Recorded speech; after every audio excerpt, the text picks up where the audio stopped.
Coffee पर Kurukshetra show में मेहमानों द्वारा व्यक्त की गई राय और कमेंट्स उनके निजी विचार हैं। मेहमानों की राय को इंडिया टीवी या शो के होस्ट की राय न मानी जाए। इंडिया टीवी का मकसद किसी भी व्यक्ति या वर्ग की भावना को ठेस पहुंचाना नहीं है।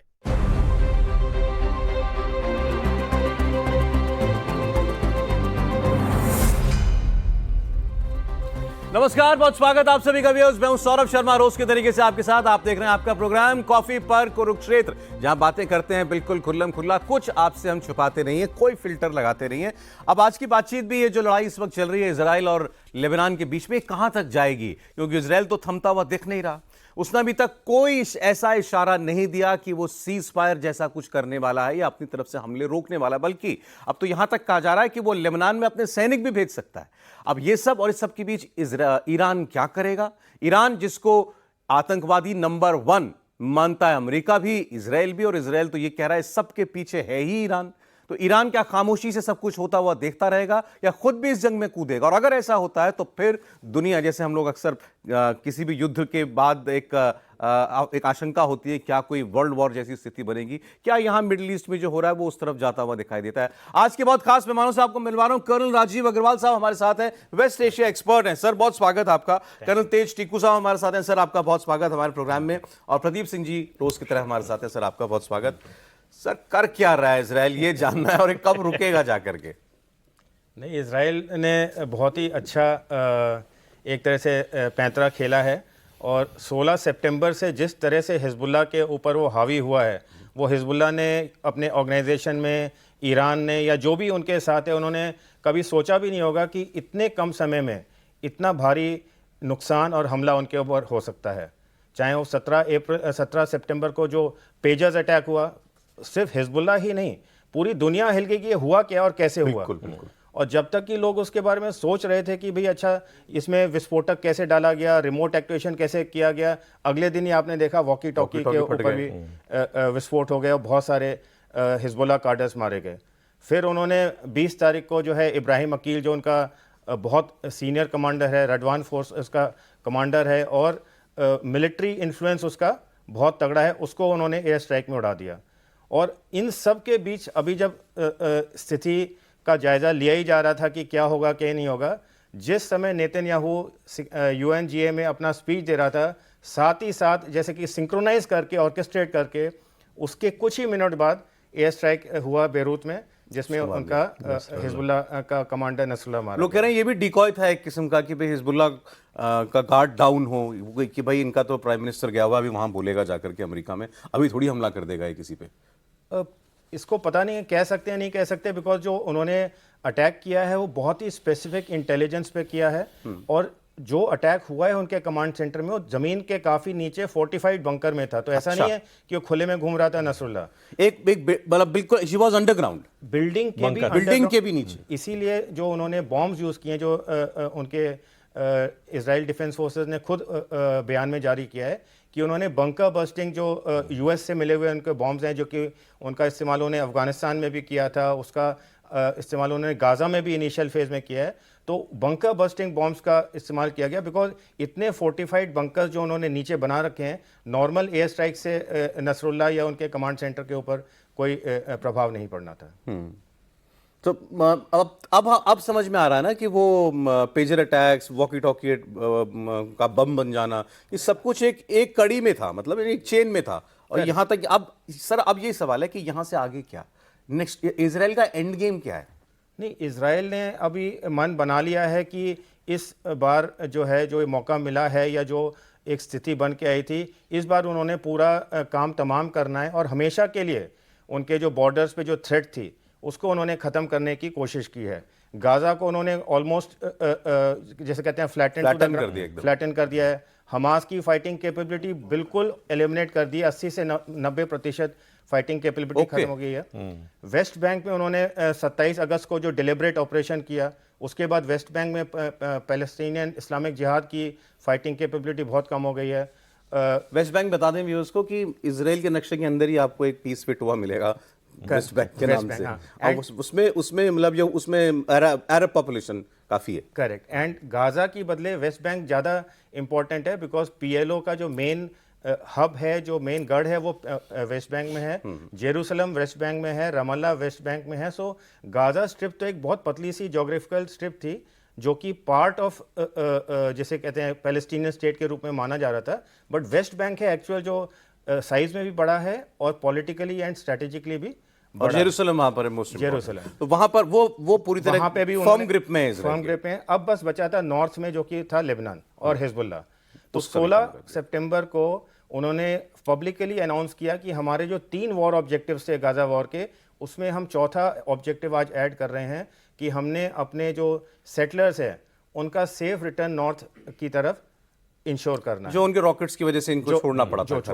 So that was a very clear indication कि भाई अब गाजा की लड़ाई तकरीबन खत्म हो गई है, वेस्ट बैंक काबू में है, अब सिर्फ इसको खत्म करना है। और वो भी ऑलमोस्ट कर ही दिया उन्होंने अब। और वो काफी हद तक अभी चालू है। अब ये नहीं कह सकते कि खत्म है, बट बहुत हद तक उन्होंने अब जैसे सर करुण साहब ने बताया ये तो मतलब ईरान के ऑब्जेक्टिव्स मीट होते जा रहे हैं, अब ये युद्ध खात्मे की तरफ बढ़ रहा है या ये और फ्लेयर अप होता जाएगा? ईरान चुप बैठा रहेगा क्या? सौरभ जी, हमें 1-2 पॉइंट्स इसमें नोट करने पड़ेंगे। सबसे पहली बात तो ये है, इस पूरे युद्ध में एक्चुअली 1973 के बाद जो युद्ध हुए हैं वहाँ पर, उसमें सुन्नी मुसलमान इन्वॉल्व नहीं है। इज़राइल 1967 में जो लड़ाई हुई थी और 73 में जो लड़ाई हुई थी, उसमें सब अरब देश इन्वॉल्व थे। जॉर्डन था, इजिप्ट था, सीरिया था, ये जितने भी देश थे वो सब इन्वॉल्व थे। लेकिन 1973 में जो मेजर देश है वहाँ के, खासकर इजिप्ट और उनकी इज़राइल से जो संधि हुई, उसके बाद तकरीबन कोई भी अरब देश डायरेक्ट कॉन्फ्लिक्ट में नहीं है इज़राइल के। ओके। लेकिन 1978 में जब ईरान में रेवोल्यूशन आया तो अयातुल्लाह खुमैनी इतना बड़ा बन गया कि उसने फिर लेबनान के अंदर हिजबुल्लाह बनाया और हिजबुल्लाह को काफ़ी सक्सेस हुई 2006 के युद्ध में। उसके बाद ईरान के शियाइट फोर्सेस का वहाँ पर काफ़ी ज़्यादा प्रभाव बढ़ गया। अभी जो ये लेबनान के साथ हो रहा है, देखिए वहाँ पर 20,000 इजरायली जो सेटलर्स थे नॉर्दर्न इजराइल में, उनको इवैक्यूएट करना पड़ा क्योंकि सदर्न लेबनान में काफ़ी सारे डिप्लॉयमेंट है उनकी, रॉकेट्स डिप्लॉयमेंट हिजबुल्लाह की, वो इनको वहाँ रहने नहीं देते हैं। तो पहला लक्ष्य तो इनका है कि सदर्न लेबनान को उनको क्लियर ऑफ करना पड़ेगा ताकि ये 20,000 जो सेटलर्स वहाँ नॉर्दर्न इजराइल से हटे हैं उनको वो वापस डालें। इसके लिए कुछ इन्वेजन जैसा भी कुछ करना पड़ेगा, उसको लेबनान में दाखिल होना पड़ेगा। करना पड़ सकता है, लेकिन अब ये इस चीज़ पर दारोमदार है कि क्या लेबनान सदर्न भाग में जो नॉर्दर्न इजराइल के साथ टचिंग है, क्या उसमें वो अपनी क्षमता को बरकरार रखता है या नहीं रखता है। अगर इजराइल को लगता है कि हमारे ट्रूप्स वहाँ जाने के बगैर ये नहीं हो सकता, रीसेटलमेंट नहीं हो सकता, वो अपने ट्रूप्स भेजेंगे और उनकी क्षमता इतनी ज़्यादा ख़त्म करेंगे ताकि अगला थ्रेट उनके ऊपर न हो। नसरुल्लाह का मारा जाना, पेजर अटैक, आप खुद अंदाज़ा लगाइए टेक्नोलॉजी और इनोवेशन इजराइल का कितना बड़ा है। गजब। ये चीज़ ये और साथ में उनकी डिटर्मिनेशन कि हम नहीं अपने आप, क्योंकि देखिए काफ़ी आदमी तो ये बात कर रहे हैं कि 2 स्टेट सोल्यूशन होना चाहिए। हम भी बोलते हैं, भारत का भी यही स्टैंड है, एक्चुअली यूएस का भी यही स्टैंड है, यूएन भी यही कहता है। लेकिन समस्या क्या आ रही है कि टू नेशन सोल्यूशन तो तब होगा ना अगर ईरान बोलता है कि मैं इजराइल एज अ स्टेट मान्यता देता हूं उसको, या हिजबुल्लाह बोलता है। हिजबुल्लाह ने, नसरुल्लाह ने कभी नहीं बोला इजराइल स्टेट, मुंह पर भी नहीं, उसने जबान पर भी ये शब्द हम इनको मानते भी हैं, मानते नहीं, बोला जिविश एंटिटी। आप देख ली, उनको जिविश एंटिटी, वो स्टेट नहीं मानते। तो मैं मानता हूं कि जब तक इजराइल को वो एक्सेप्ट नहीं करते एज अ स्टेट, तो इजराइल और हिजबुल्लाह का जंग चलता रहेगा। अरब तो सबड्यू हो गए, अब हिजबुल्लाह की बारी है, शायद उसके बाद कोई। सर हमने तो बचपन से सुना है बस ईरान इराक की लड़ाई हुई। अच्छा, वो बहुत पहले। ईरान कभी सीधे किसी लड़ाई में गया है आज तक? और क्या इस केस में मुझे तो नहीं याद है ईरान इराक की जो हुई उसके अलावा किसी में 1988 में जो इराक के साथ लड़ाई खत्म हुई थी, उसके बाद ईरान किसी डायरेक्ट मिलिट्री कॉन्फ्लिक्ट में नहीं शामिल हुआ है। ना 13 अप्रैल से पहले ईरान ने कभी अपनी सॉइल से डायरेक्ट मिलिट्री अटैक किया है। एक बार इन्होंने शायद मिसाइल चलाई ना, कुछ किया। हाँ, 13 अप्रैल को जो 200 के आसपास रॉकेट और ड्रोन छोड़े थे इजराइल के ऊपर, जो पहला इनका डायरेक्ट मिलिट्री दैट्स इट। उससे पहले ना उसके बाद, ना उसके बाद। उसका रीजन है, जैसा कि कर्नल साहब भी बता रहे थे कि सर मैं 1 मिनट में, ईरान ने पिछले 3 दशकों में अपने लिए एक इतनी बढ़िया शील्ड तैयार की थी कि इजराइल को हर तरफ से उसने घेरा हुआ था। और घेरा हुआ था ये नहीं है कि आपने सिर्फ उसको मतलब बाउंड किया हुआ है। हर समय इजराइल के ऊपर, चाहे गाज़ा से हो चाहे वेस्ट बैंक से हो, छुटपुट घटनाएं होती रहती हैं। जैसा मैं अभी आपसे शो से पहले भी बात कर रहा था कि 2007 से जब से गाज़ा में हमास की गवर्नमेंट आई है और 2021 तक 4 या 5 तो मेजर उनके युद्ध हो चुके हैं, जो कि कोई महीने भर, कोई 20 दिन तक चला है, जिसमें कि इजराइल ने डायरेक्ट अटैक किया है। और हमास और इजराइल का। बट अभी जो देखने वाली बात यह है कि अब ईरान क्या करेगा इस हालात में। ईरान के पास ऑप्शंस बहुत लिमिटेड अब रह गए हैं। जब हानिया को मारा उन्होंने 30 जुलाई को, तो सुप्रीम लीडर ने खुद कहा कि भाई इस बार हमें इस बेइज्जती के लिए पक्का हम बदला लेंगे, और बदला हम अपने दोस्तों या प्रॉक्सी के द्वारा नहीं, बट डायरेक्ट अटैक के द्वारा लेंगे।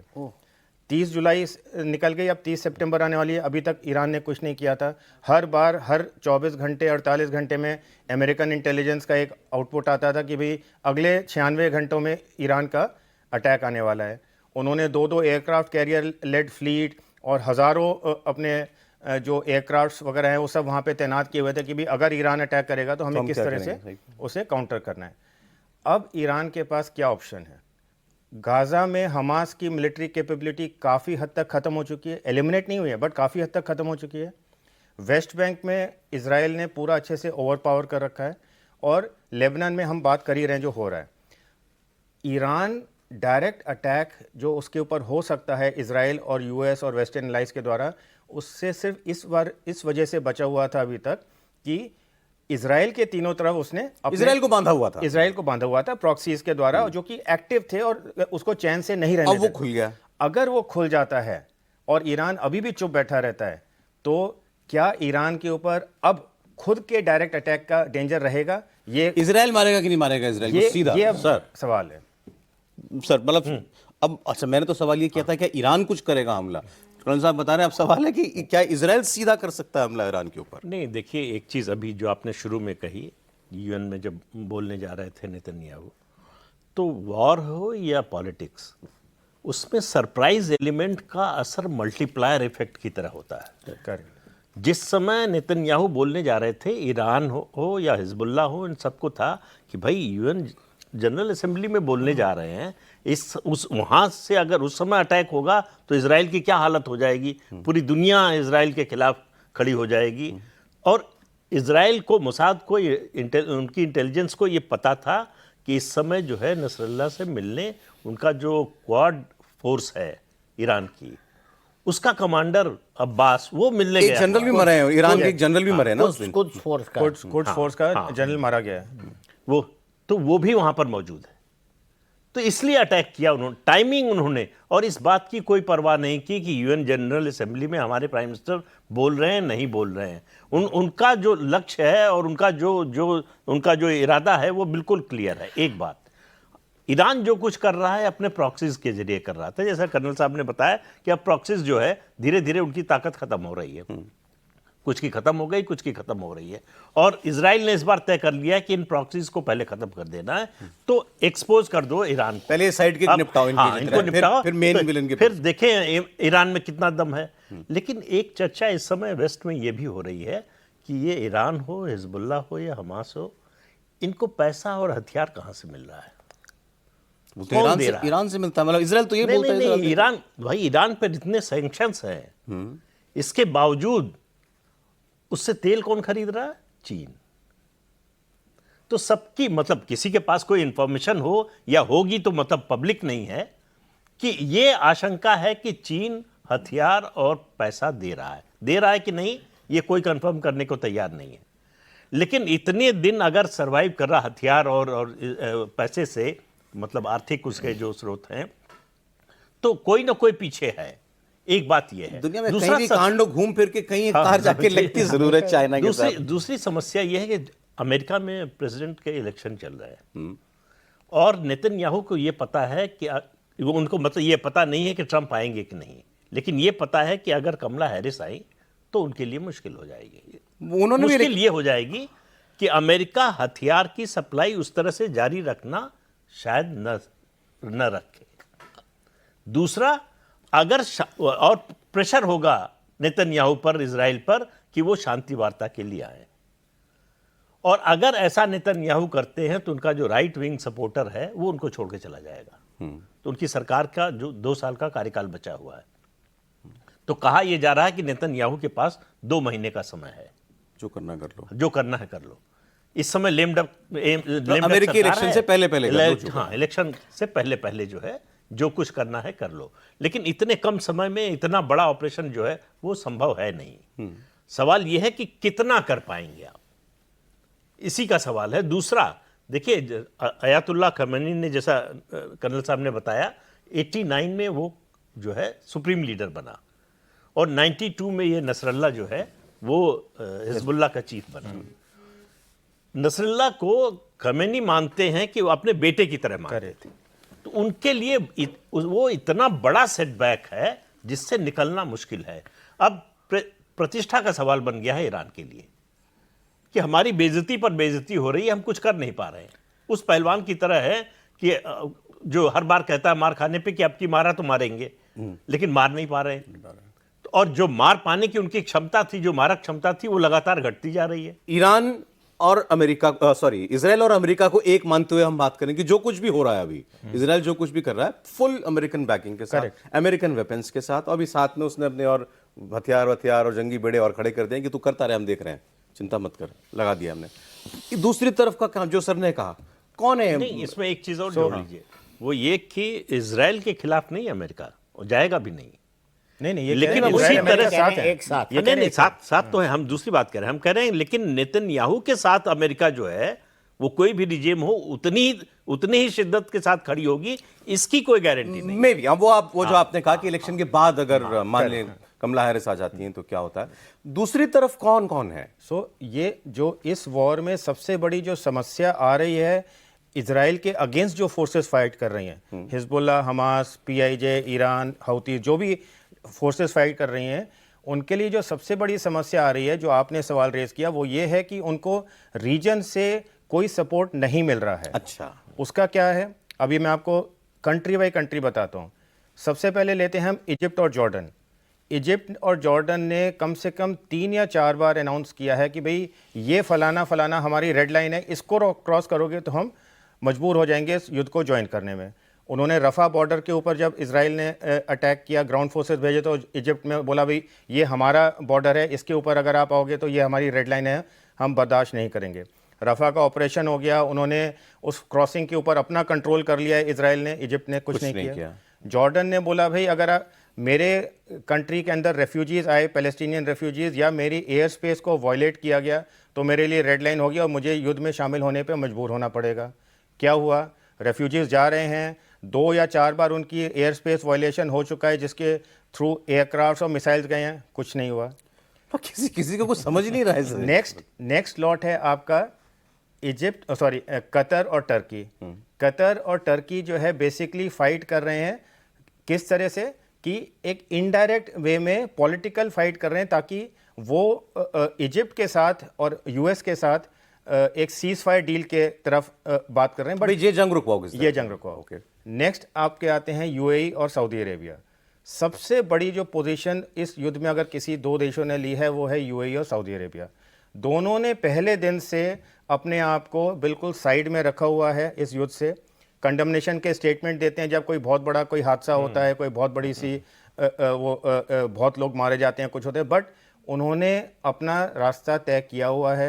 सऊदी अरेबिया ने सऊदी विजन 2030 और UAE ने 2035 विजन के अंतर्गत से उनका एक ही एम है, economic prosperity and building a economy which is not oil dependent. अगर हमारे झगड़े से कोई लेना देना नहीं है। UAE का इजराइल के साथ ऑलरेडी डिप्लोमेटिक रिलेशन एस्टैब्लिश है अब्राहम अकॉर्ड के बाद से, और सऊदी अरेबिया के साथ ऑलमोस्ट हो गया था, हाथ ही निकल गया था, पूंछ रह गई थी जब ये हमास ने अटैक कर दिया। 23 सितंबर को लास्ट सारी चीज़ें फाइनलाइज हो गई थी, सिर्फ साइनिंग की जैसे कहते हैं ना कि बाकी थी, और 7 अक्टूबर को उन्होंने हमास ने अटैक कर और दिया। वो भी ऑलमोस्ट अब मान चुका है, इजराइल है भाई, तो इसके साथ जीना यूएई सऊदी नहीं है, इजिप्ट और जॉर्डन रेड लाइन पे रेड लाइन को एक्सेप्ट किए जा रहे हैं, कतर और टर्की से भाषण दिए जा रहे हैं। सो इस लड़ाई में अगर आप देखें, the only nation which is fighting for the Palestinian cause is Iran. अब वो का सवाल था, ईरान के भी पीछे कोई और है क्या?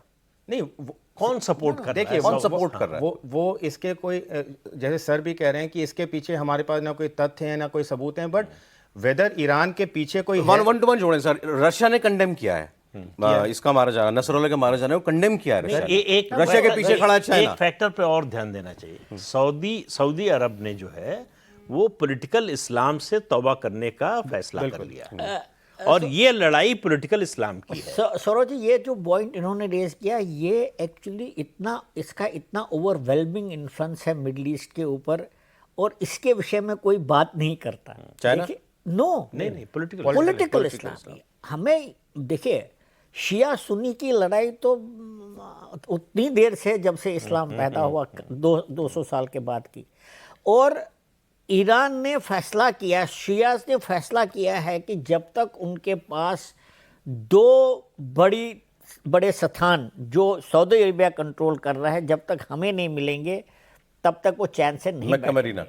इसीलिए कोई भी अरब स्टेट, और इंक्लूडिंग टर्की, जो कि अरब स्टेट नहीं है लेकिन वेरी पावरफुल, पाकिस्तान और टर्की माना जाता है इस्लामिक स्टेट्स में सबसे पावरफुल, कभी उन्होंने आउटराइट मदद नहीं की ईरान की, बल्कि वो ये सोचते हैं कि अगर ईरान हावी हो गया, जैसे हिजबुल्ला हुआ था वहाँ पर, तो वो तो उनके लिए खतरा और बड़ा बनेगा, क्योंकि आजकल इस्लामिक वर्ल्ड में जो मेन जगहें हैं वो सऊदी अरेबिया के पास है, और सऊदी अरेबिया कभी भी नहीं चाहेगा, या सुन्नीस कभी नहीं चाहेगा कि इसके ऊपर ईरान का कब्जा हो। ये सिविलाइजेशनल लड़ाई है, और इसका भी फायदा जो है अमेरिका इजराइल को मिल रहा है, उठा रहा है। अब जहाँ तक सवाल है कि ईरान के पीछे भी कोई है, देखिए दुनिया में प्रॉक्सी वॉर चल रहे हैं।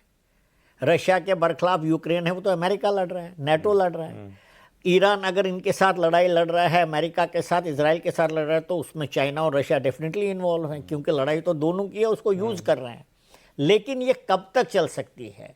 और मैं फिर ये बात दोहराना चाहता हूँ कि ईरान जब तक सबड्यू नहीं होगा, कंप्लीटली सबड्यू नहीं होगा, या तो नुकसान बहुत होगा या तो रजीम चेंज होगा, तब तक ये युद्ध का खात्मा नहीं होगा। अब ये जो चल रहा है, इजराइल डायरेक्टली करेगा अटैक ईरान को, जैसे आप सब ने बताया कि उसको लग रहा है इस वक्त ये सबसे अच्छा मौका है। प्रॉक्सीज जो थे वो भी अब सबड्यूड हैं सभी के सभी। क्या जो रिजीम चेंज के लिए, या इवन जिस तरीके का डायरेक्ट हमला नसरुल्लाह पर हुआ, क्या आयतुल्लाह खुमैनी पर कर सकता है? नहीं, ज़्यादा अच्छा है इजराइल के लिए कि जो दांत हैं, जो हमला करते हैं, शेर के दांत तोड़ दीजिए, शेर पर कब्जा कर लेंगे। तो इजराइल के जो प्रॉक्सीज हैं उनको आप न्यूट्रलाइज कर दीजिए, तो ईरान फिर अटैक करेगा। इसकी संभावना से इनकार नहीं कर सकते, लेकिन बहुत कम हो जाती है। मैं तो उल्टा पूछा हूं सर, क्या इजराइल सीधा अटैक करेगा ईरान पे? तो उसको जरूरत नहीं पड़ेगी, मुझे लगता है। मैं सर से सहमत हूं। सबसे पहले तो हमें ये देखना है कि इजराइल ग्राउंड इन्वेजन लेबनान पे करेगा नहीं करेगा। सो जैसे हम फौजी भाषा में बोलते हैं preparation of the battlefield, softening of the target, तो पिछले जो 10-12 दिन में इजराइल ने किया है, 17 सितंबर से लेके 27 तक, जो नसरुल्लाह की असैसिनेशन के साथ, उन्होंने उनके कमांड नेटवर्क को ख़त्म कर दिया है, उनके कम्युनिकेशन नेटवर्क को ख़त्म कर दिया है, फर्स्ट एंड सेकंड और even third layer of leadership उनकी ख़त्म हो गई है, उनके बहुत सारे weapons platforms and weapon depots को बर्बाद कर दिया है। एक दिन आई थिंक 19 या 20 सितंबर को उन्होंने एक ही स्ट्राइक में, मतलब पैकेज ऑफ स्ट्राइक्स, उन्होंने 100 से ज़्यादा रॉकेट लॉन्चर्स जो थे उनके उड़ा दिए थे। सो इस समय अगर कोई टैक्टिकल सिचुएशन इजराइल सोच सकता था जो कि उसके फेवर में हो सकती है, इससे ज़्यादा तो फेवर में नहीं हो सकती। ठीक है। सो जैसा प्रदीप सर कह रहे हैं, इस समय इजराइल को जो दांत हैं वो दांत तोड़ने का इससे बढ़िया मौका नहीं है। अगर वो सोचता हाथ है। के साथ साथ जबड़ा तोड़ेगा क्या? मैं बार बार वहीं जा रहा हाँ, था। सो नहीं, अगर जबड़े की जरूरत ही नहीं है तोड़ने की। अगर दांत तोड़ दिया आपने, मतलब बिना दांत के मुंह सांप का करेगा जहर क्या? निकाल दिया आपने, तो सांप घुपता रहे आपके आसपास, क्या फर्क पड़ता है? सरोज जी, जो वो छुपा के क्यों वो खुमैनी अयतुल्लाह खुमैनी को छुपाए छुपाए क्यों घूम रहे मैं हैं ईरान आपको वाले? बताता हूं सरोज जी, अभी 2 लोग हैं वहां पर जो इजराइल के टारगेट में, एक है या नहीं है, क्योंकि वो बहुत बड़ा प्रॉब्लम हो जाएगा फिर। एक तो है यहया सिनवार, जो उनको सिनवार, मिला नहीं अभी तक, हमास का, अब जो हमास हमास चीफ का है। जो बॉस है, और वो है उधर ही गाजा में ही है वो। और दूसरा है खमैनी खुद, मैं वही पूछ रहा हूँ खुमैनी। और खमैनी पिछले 2 दिन से गायब है। इनके लिए आपने कहा ना बड़ा प्रॉब्लम हो जाएगा दुनिया में अगर बड़ा- इनको कुछ हुआ तो। नहीं, मैं सोचता हूं बड़ा प्रॉब्लम हो जाएगा, लेकिन मुझे लगता है रीथिंकिंग पर नहीं हो जाएगा, क्योंकि अगर उसको ये निकाल देते हैं फिर इनको आपस में लड़ाई नहीं लड़नी पड़ेगी, वहाँ रजीम चेंज हो जाएगी। और अगर खमैनी को इन्होंने ले लिया, न्यूट्रलाइज किया, तो बहुत बड़ा एक मतलब ईरान का रुख बदली हो जाएगा कम्प्लीटली, क्योंकि वहाँ पर लोग चाहते हैं कि बदली हो। वो नहीं चाहते कि अमेरिका और ईरान और इजराइल की दुश्मनी इतनी बढ़े, क्योंकि खुद की इकोनॉमिक प्रॉब्लम्स हो रही हैं। तो कुछ हद तक वहाँ के लोग भी ये चाहते हैं, लेकिन इतना ज़बरदस्त स्ट्रैंगल होल्ड है ईरानियन सोसाइटी पर कि वो उसका रजीम चेंज अंदर से नहीं हो सकता है। और मुझे हैरानगी नहीं होगी कि अगला टारगेट उनका खमैनी भी हो सकता है। एक बार इसी पर क्या खुमैनी अगला टारगेट हो सकते हैं? खोमेनी, अगर उसे खोमेनी को सेफ लोकेशन में भेजा गया तो दैट मीन्स ईरानियंस भी सोचते हैं कि उसके ऊपर खतरा है। दूसरा, उन्हें अब पूर्ण विश्वास हो गया है ईरानियंस को कि हम इंटेलिजेंस नेटवर्क जो इजराइल का है उसने अपने आप को बहुत अच्छी तरह से रिडीम कर लिया। जो 7 अक्टूबर वाली कहानी थी वो पीछे रह गई और आज वो एक हीरो के रूप में इंटेलिजेंस नेटवर्क उनका उभर के आया है। तीसरा, ईरानियंस को ये पक्का पता चल गया कि उनके इंटेलिजेंस में बहुत लीक्स हैं और हर तरह की मूवमेंट और हर तरह की जो उनकी कार्यवाही है उसके बारे में इजराइल और यूएस को खबर मिल रही है। बट खोमेनी से ज़्यादा जो मैं कहना चाहूँगा वो ये है कि इस पूरी लड़ाई का जो मुद्दा है, उस पूरी लड़ाई का मुद्दा क्या है? State of Palestine. लड़ाई छिड़ी क्यों? बिकॉज 7 अक्टूबर को लड़ाई क्यों छिड़ी? बिकॉज जो पैलेस्टीनियन ग्रुप्स थे, चाहे आप हमास को चाहे ईरानियन प्रॉक्सी को, जो भी है, उनको एक इंडिकेशन क्लियर हो गया था कि अगर सऊदी इजराइल की पीस डील हो जाती है तो पैलेस्टीनियन कॉज हमेशा के लिए खत्म हो जाएगा। This war is not about Iran. Iran is a prominent actor, a protagonist against Israel, but cause है पैलेस्टीन का। अगर इस लड़ाई के बाद ईरान के ऊपर ईरान बिल्कुल जो है कमज़ोर हो जाता है, प्रॉक्सीज उसके डिस्ट्रॉय हो जाते हैं, अल्टीमेट रिजल्ट क्या है? अल्टीमेट रिजल्ट इज जो जुलाई में इजराइल कैबिनेट ने रेजोल्यूशन पास किया that they will not be any 2 state solution, there will be only 1 state. That means पूरे अरब वर्ल्ड को ये एक्सेप्ट करना पड़ेगा कि भी कल के बाद there is nothing called a Palestine state. ये है मेन मुद्दा। इजराइल आज की तारीख में इंटेलिजेंस और टेक्नोलॉजी में उसका कोई मुकाबला नहीं है। बिल्कुल। ईरान तो कहीं दूर दूर तक मुकाबला नहीं कर सकता, और इजराइल जब चाहे उनके इंटेलिजेंस में पेनिट्रेट कर सकता है। यस, ये उनको पता चले। उनके घर में घुस के उनके साइंटिस्ट को मार दिया, हानियों को मार दिया, नसरुल्लाह को मार दिया। तो उनको मालूम है कि ये अगर जो लोग बचे हुए हैं वो इसलिए कि अभी तक ईरान ने उनको मारने का फैसला नहीं किया है, अरे सॉरी इजराइल ने।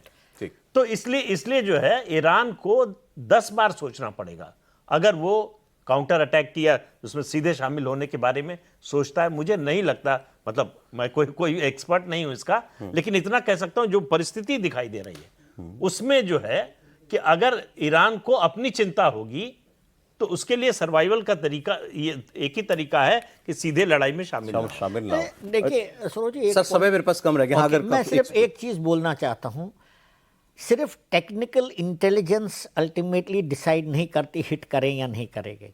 अल्टीमेटली लास्ट मिनट इंफॉर्मेशन आपको ह्यूमन देगा, जिसको हम फौज में ह्यूमन इंटेलिजेंस। उस आदमी ने देखना है कि है यहाँ पे नसरुल्लाह कि नहीं उधर है, हाँ है। जब वो एयरक्राफ्ट हवा में है, लेकिन जब वो बोलेगा yes he is there then they, तो मतलब इनका इन्फिल्ट्रेशन इतना ज्यादा हो चुका है कि मुझे लगता है कि ईरान के बस का नहीं है इजराइल को अब होल्ड बैक करना।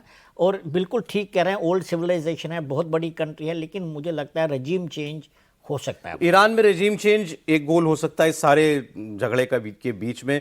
दूसरा जो आपने कहा, जो काम होते होते रह गया, सऊदी अरब और इजराइल इनकी दोस्ती अगर फॉर्मली दोस्ती अगर इनकी हो जाती है तो पैलेस्टीनियन कॉज एज हमेशा सच के विल लिए बी खत्म। Dead, Yes. Will be dead हमेशा के लिए। और वो क्या, और नहीं उसके साथ साथ क्या झगड़ा भी डेड या नहीं?